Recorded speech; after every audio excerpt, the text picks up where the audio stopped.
Chers amis, je suis Monseigneur Marcel Danfous, évêque du diocèse de Sault-Sainte-Marie. Qui que vous soyez, où que vous soyez, bonne nouvelle pour vous. Dans notre Église diocésaine, il se vit de grandes choses dans des situations bien ordinaires. Nous croyons que le Seigneur marche avec nous et nous espérons qu'aujourd'hui, vous pourrez le découvrir davantage en rencontrant des personnes passionnées pour le Christ. En tant que pasteur de cette Église diocésaine, je vous remercie de vous joindre à nous. Bonne émission. Merci d'y être. Chers amis, bonjour. Plusieurs paroisses de notre diocèse se sont engagées à vivre l'année sainte de la miséricorde en mettant sur pied des petits groupes de partage de foi. Cette semaine, nous utiliserons le document qui traite de la justice et de la miséricorde. Mon invitée est Marie-Josée Bergeron. Bonjour Marie-Josée. Bonjour Émile. Marie-Josée, parle-moi donc un tout petit peu de toi. Bien, moi, je suis une adoptée de Sudbury.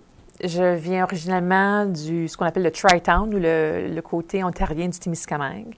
Je suis une première génération en Ontario, donc francophone, fière et affichée. Et puis, maman d'une belle grande fille qui a eu 16 ans la semaine passée. Donc, le temps passe vite.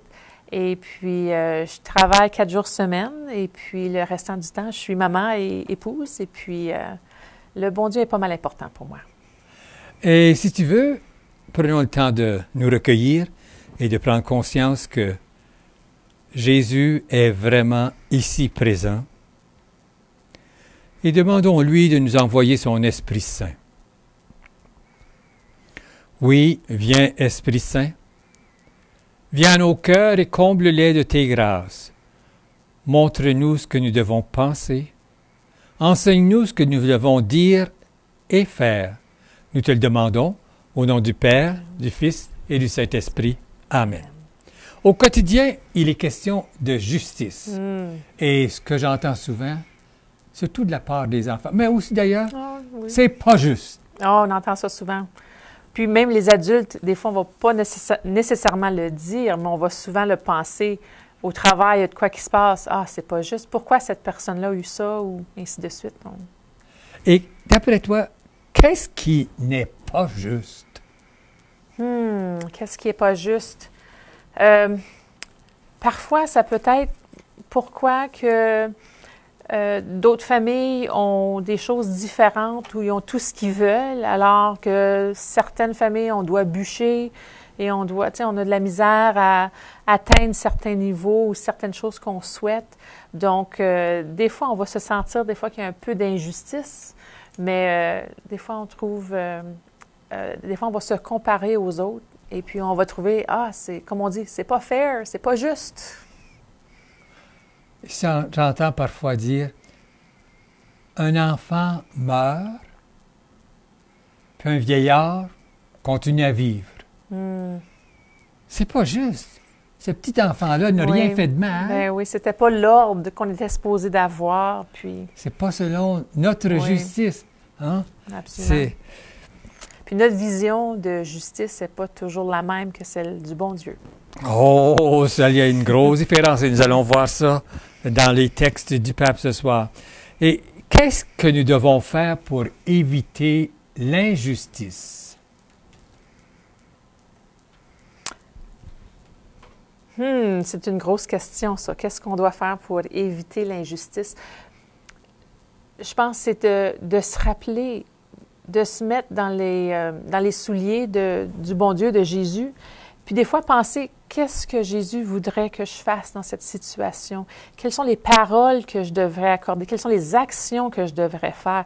Parce que des fois, ce qu'on a le goût de faire va pas être ce que Jésus, le bon Dieu, aimerait qu'on fasse. Parce que des fois, la tête va réagir plus vite que le cœur a le temps de réfléchir.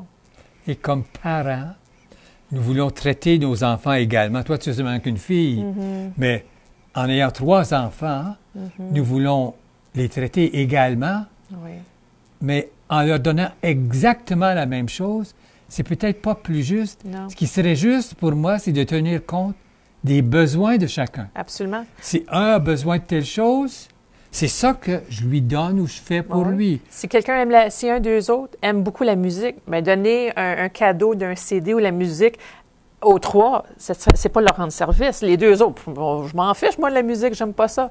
Mais s'il y a une autre personne, sa passion, c'est les autos, bien, apporter cette personne-là à une fin de semaine d'automobile, ainsi de suite, mais ça va faire leur bonheur. Ça va pas faire le bonheur des deux autres. Donc, je suis d'accord avec vous. Il faut garder ça. Différent n'est pas méchant. Parfois, on a besoin des différents pour aller chercher cette personne-là, c'est les besoins de cette personne-là. Et ça ne veut pas dire que c'est la même chose pour tout le monde. Exactement. Puis Dieu aussi nous traite comme ça, chacun selon nos Sur besoins. mesure. Qu'est-ce qui nous empêche d'être juste? Je pense que c'est... Des fois, c'est de la jalousie. Oui. Des fois, c'est de l'égoïsme. Des fois, c'est le côté matérialiste. Des fois, c'est pas mal des choses comme ça, là. Et la génération du « je, me, moi ». Hein?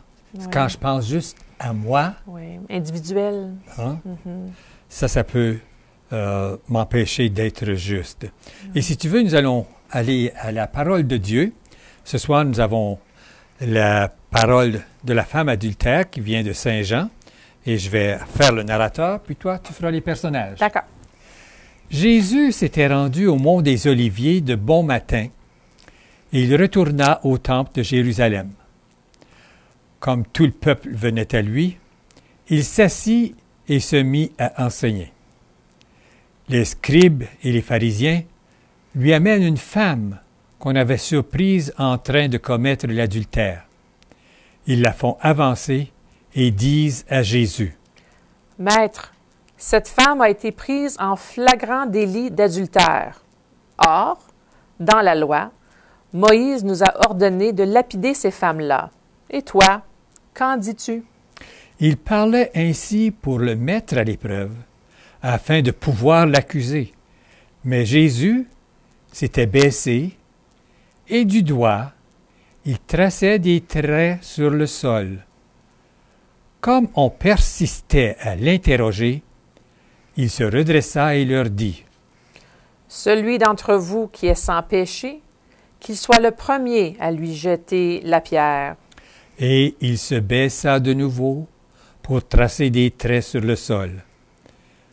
Quant à eux, sur cette réponse, ils s'en allèrent, l'un après l'autre, en commençant par les plus âgés. Jésus resta seul avec la femme en face de lui. Il se redressa et lui demanda: « Femme, où sont-ils donc? » Alors, personne ne t'a condamné. Elle répondit: « Personne, Seigneur. » Et Jésus lui dit: « Moi non plus. Je ne te condamne pas. Va, et désormais ne pêche plus. » Acclamons la parole de Dieu. Louange à toi, Seigneur Jésus. Est-ce qu'il y a une phrase ou un mot qui t'a frappé dans ce texte de l'Évangile? Bien, moi, il y a une phrase qui m'a frappée, c'était « Il traçait des traits sur le sol ». Puis la raison pourquoi ça me frappait, c'est parce que souvent, on a tendance à réagir, d'avoir une réaction très rapide. Et parfois, pour être capable de se rappeler un peu qu'est-ce que Jésus ferait à ma place, qu'est-ce que le bon Dieu veut que je fasse, il faut prendre le temps de réfléchir, de méditer, de prier pour recevoir ce message-là et puis avoir la sagesse de l'action qu'on doit prendre. Et moi, la phrase qui m'avait frappé, c'est « Moi non plus, je ne te condamne pas. » Ça, là, j'aime tellement cette phrase-là, parce que moi, j'aime ça quand personne ne me condamne. Ah, oui. Être condamné, c'est pas intéressant. Non, alors, difficile. J'aime beaucoup cette phrase de Jésus. « Moi non plus, je ne te condamne pas. » Et ça me dit à moi aussi de ne pas condamner l'autre. Absolument. De ne pas condamner l'autre. On a tendance à le faire tellement rapidement parfois.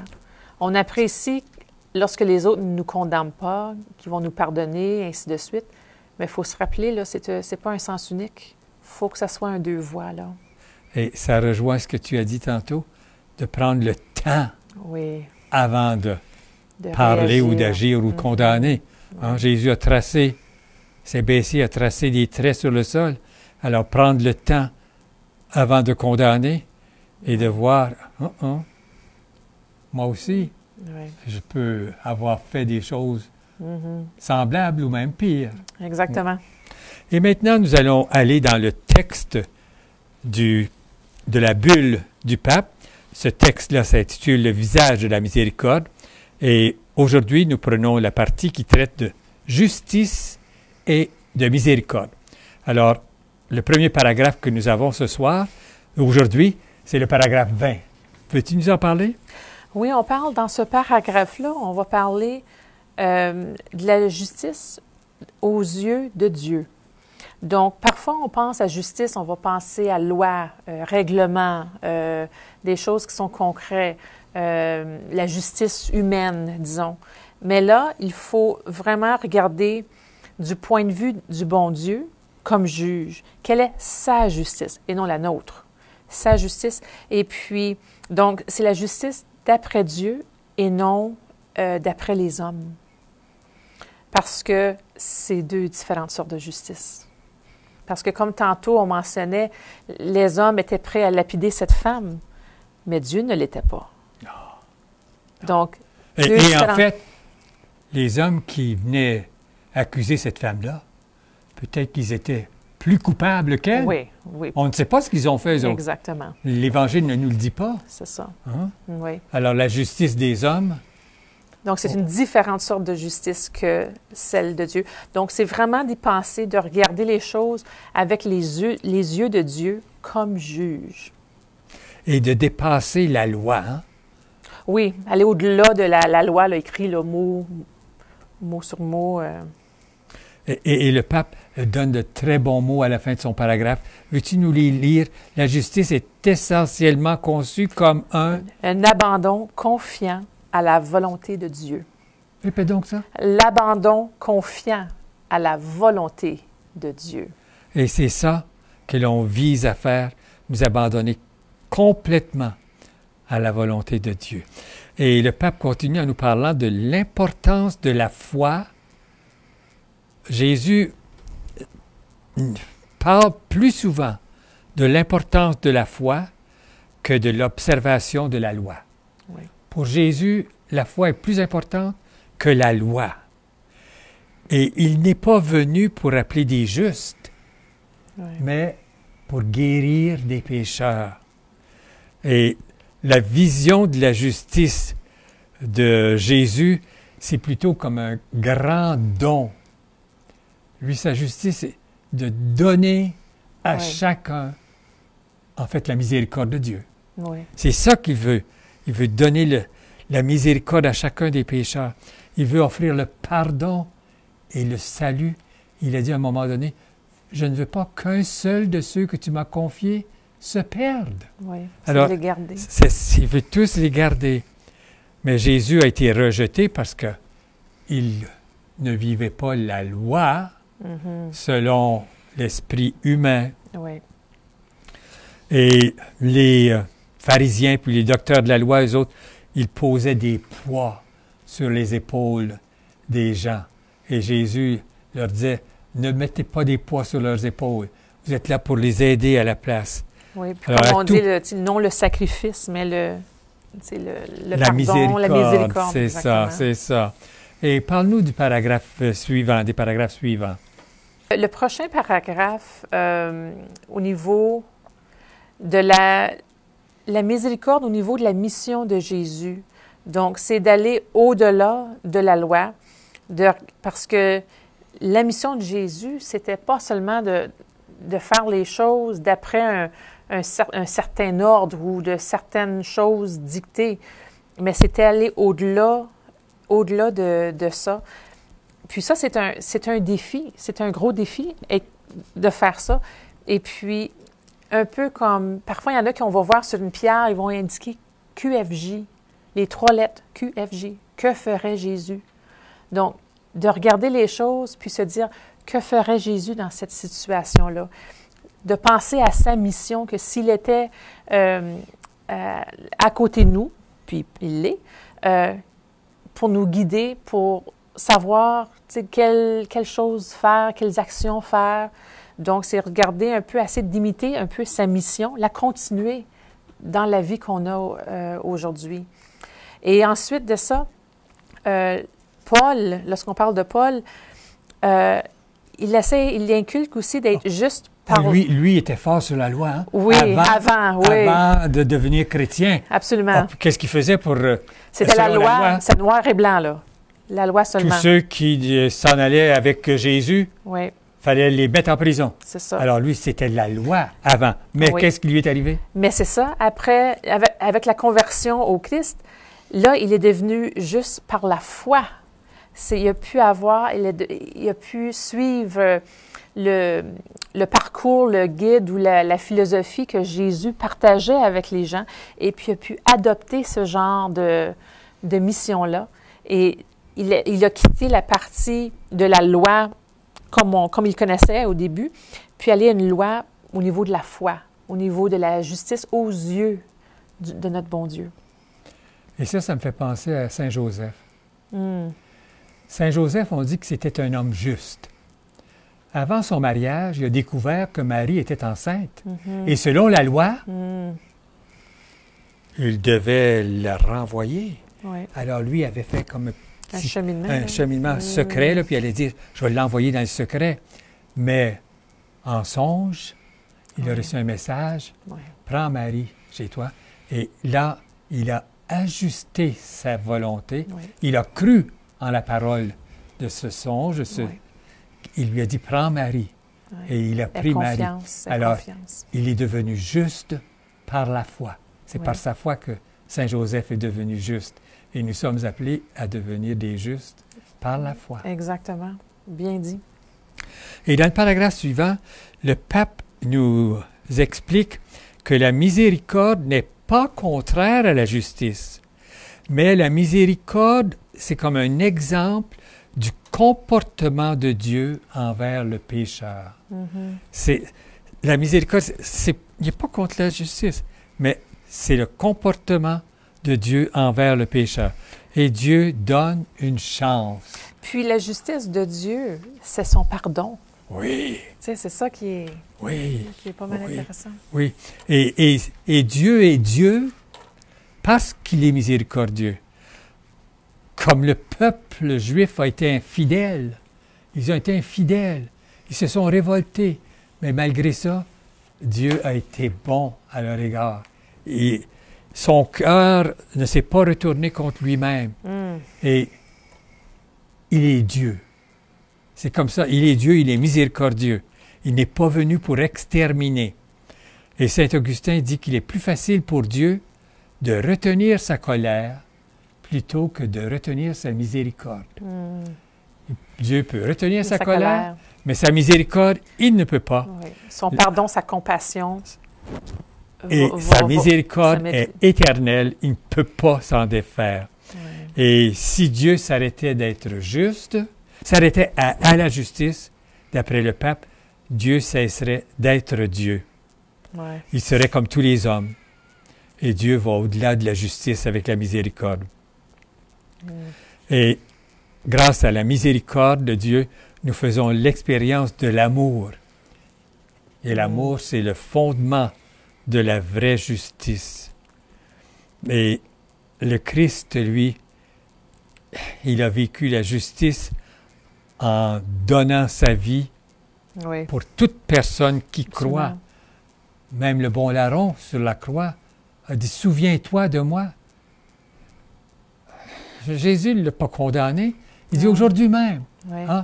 Jésus était en train de donner sa vie, même pour le bon larron. Alors la justice de Dieu, c'est la miséricorde accordée à tous. Puis pas seulement un tel, une telle, tout le monde. Tous. Toute la gang, comme on dit.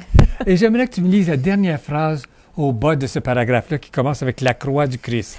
Oui, donc la croix du Christ est donc le jugement de Dieu sur chacun de nous et sur le monde, puisqu'elle nous donne la certitude de l'amour et de la vie nouvelle.